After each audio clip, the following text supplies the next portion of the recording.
Hello everyone, welcome on the session of History of Global Volunteer. I'm Marcy, I'm MCP and on the screen you can see my phone number in case of any questions. So the session will be about general history of ISAC products, analysis of the evolution of GV in the past 10 years, and of course the future of GV.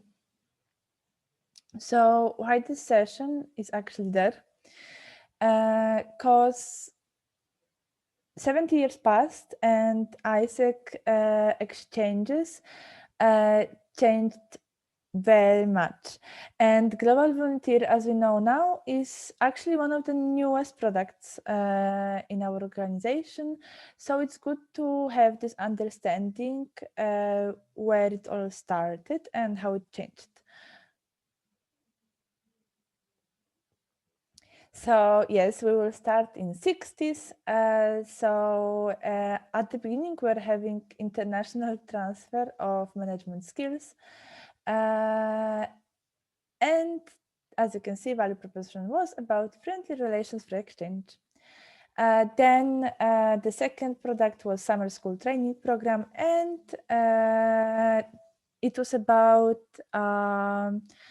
training that only a few people were going through, and education in common field or topic on a project.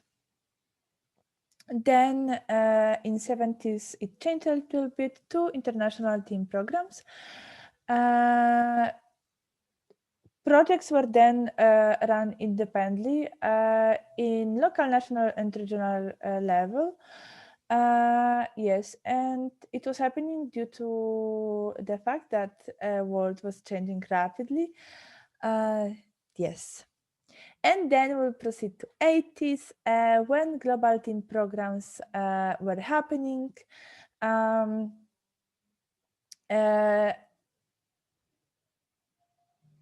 GDP had a similar aim as AGSS, but with more proactive approach. And the example of it was entrepreneurship and corporate responsibility.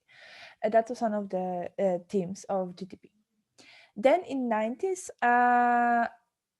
there was this moment when we realized that we had a lot of years with internal confusions and were losing focus all the time. So the exchange process was formed and it involved actually management experiences and cultural exposure. But it also included a community involvement aspect. What I can tell you more, what is not on the slide, is that I met people that were in ISAC in 90s, and how they were comparing the exchanges back then is to our GT that is right now. Yes, but it was more on the university level. The universities, like ISAC, was cooperating between each other, mostly having this value proposition for the students and the universities. Yes, and then proceeding to 2000s. And exchanges were divided into 4 pools. First one, management traineeship, second, technical traineeship, development traineeships, and education traineeships. ETs were actually added as a separate pool because there was this increasing demand for short-term teaching internships. And to differentiate them from development traineeships. Because those ones were mostly with NGOs during that time. And proceeding to 10 years of evolution of Global Volunteer, we will start from the years 2010 to 2016 There are still some people in the organization from that time, so don't hesitate to reach out to them to see how it changed and how was their experience back then. So the exchanges were called back then Global Community Development Programs. It was either IGCDP or OGCDP. And it was mostly about working directly with communities abroad and contributing generally to social topics through projects and gaining personal development. And in 2016, what happened is that first Global Volunteers projects show up, and they're lasting till now. And the value proposition was about that they're about cross-cultural volunteer experiences for young people who seek to develop themselves and contribute to sustainable development goals. So what happened is that globally, we aligned the projects with SDGs. The projects started to have their own frameworks, standards, etc. Yes, and that is lasting till now and will last hopefully for long time. Yes, but I will show you also more detailed timeline. So in the term 1011, it's very funny to say that out loud. ISEC introduced GCDP. Then in 1213, they chose 11 issues.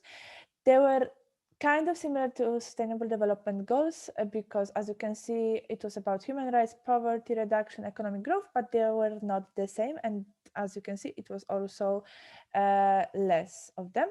Then in 1314, a term Global Citizen Program was adopted. And it became the fastest growing program in the ISEC history. Then we're having the term 1415 when we were changing the focus from direct impact to leadership that generates impact. And in 1516, we were, as you can see, is the term when Global Volunteer born, and it changed from program to product, actually. Then 1617, at the beginning of that term, actually is when the SDG alignment process started. For example, one of the things that happened, of course, that one thing that I told you was alignment to SDGs, but the second one is introducing completed and exchange standards. Then we're having the term 1718, when first global projects were created to improve general customer experience. And the term 1819, which I actually remember because I joined in the half of this term. I remember when global project portfolio expanded to 14 general global projects. And SDG alignment was a strategy implemented in the roadmap. I remember when MC back then was giving a lot of effort to actually align all of our projects in Poland to SDGs. Yes. And then yes, we were having 1920 and 2021, where GV was rebranded. As you can see here, we are having different logo than we're having right now. We're having new GV minimums and more focus on standardizing the product. And what happened, which was the big change, because GV in general, under different names, was focus product for AI. Right now it changed and GT started to be the focus product. So we're going back a little bit to our roots. But why was actually volunteer opportunity created? Why we didn't stay only with this professional or half professional experiences? So first of all, it's as simple as that. We're having growing demand of social impact internships. And before 2010, there were projects run on culture, education, sustainability, but under, as you saw different names, because it was not volunteer program but internships. Then we were having a growing demand for short-term internships up to 6 weeks, especially about education and teaching. And AIESEC was having constant dilemma and discussion panels about direct and indirect impact, and a volunteer program was created to match both of those perspectives. And what's more, GVN SDG Alignment is a year happening for years now, and started in 2015, has its ups and downs. And right now, SDGs are the key part of every value proposition that we're having for youth and partners. And that would be all. If you would like to know more, you can always approach me and check the Global Volunteer Academy from AI. Yes, in case of any questions, again, you can see my number on the screen. Thank you.